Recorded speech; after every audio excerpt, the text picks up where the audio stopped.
Hello, welcome to a new video. Today let's talk about maybe one of the most commonly misunderstood things in trading there are, and it's about overbought and oversold in your indicators. I used the stochastic indicator for this example, but those concepts now will apply to any oscillator where you have overbought and oversold.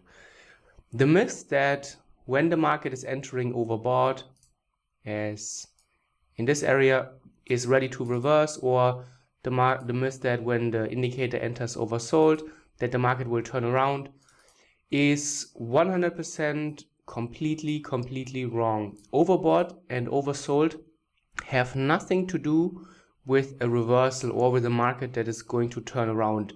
I have looked at all indicator formulas there are, and there is no single component in your indicators, non-indicator, that shows that when a high or a low value is achieved or reached, that the market will turn around. It is exactly 100% the opposite.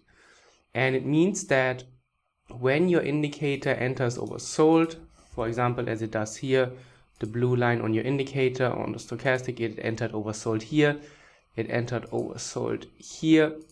What does it mean?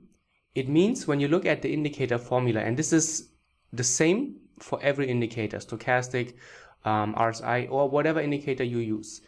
Whenever you have an oversold value on your indicator, it means that what has happened previously on your indicator shows that, on a price action, shows that you are in a strong downwards moving market. So let's take a look here. We have a strong sequence of bearish candles, and this caused then the stochastic to move lower. It shows us, or the way the stochastic calculates overbought and oversold, shows that when the market is going down and when the market is closing at its lows, it will go down to a very low value.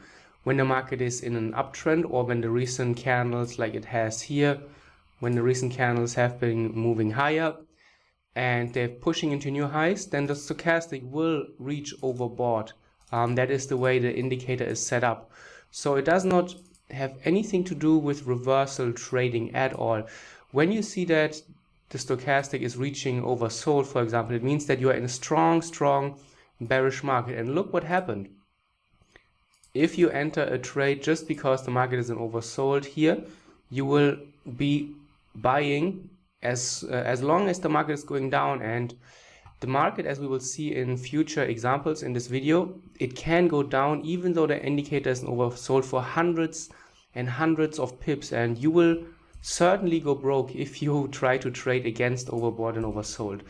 One thing that you should use, or what you could do instead, is use it as a trend continuation or confirmation signal. This is very contrary to popular belief, but this is actually what the indicator is telling you. When you are in overbought, look for longs. When you are in oversold, look for shorts. That's the safe and the smart way to do it. Here, for example, let's see. The price entered over, or the stochastic entered overbought because the price was pushing higher ever since here. You can see that the stochastic rose because the price rose, and then we entered overbought here, and it kept going all the way, hundreds and hundreds of pips here.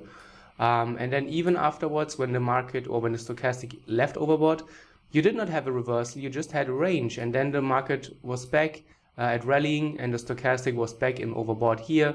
We went higher, many pips, and then here we shift the direction.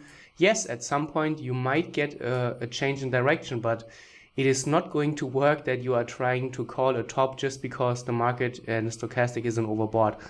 You will definitely go broke. There's no way around that. Here, another example. Now the market is pushing into new lows. You can see that we have a very strong bearish sequence here with the price action candles, and the stochastic is entering oversold. It goes down and down for a long time. This is a 4-hour chart. So this is more than probably 1 week of trading activity. And then even afterwards, even when the stochastic goes out of overbought, it is not setting up a rally. You're back at the previous lows immediately. So even if you go against the stochastic at one point, you will end up losing money. Then the trend is continued. We are moving down for a long time. So going against the oversold indicator will put you in a position as a losing trader. There is no value in going against the oversold. Oversold, look at the indicator formula, you will see that the only thing that it means is you're in a very strong bearish market. The candles are going to the downside, they're closing at the lows, so there's no point in going against your oversold whatsoever. We could do this for a very long time. It is the general way the indicator behaves. The indicator goes into overbought here, and you can see the uptrend is just getting started here. So don't go against your indicator, please. That's the worst thing you can do. The indicator is going into oversold. Here you can see that blue line dips into oversold, and we keep moving lower and lower for a long time. And then this behavior will repeat itself time and again. So you can see going against overbought and oversold are very bad ideas, because it's not the way the indicator is built, and it is not what the indicator is telling you. Look at any indicator formula. It's not complicated, but you will see that what it is telling you when it comes to overbought and oversold is not what general trading knowledge will tell you. It is a confirmation for a strong trending market.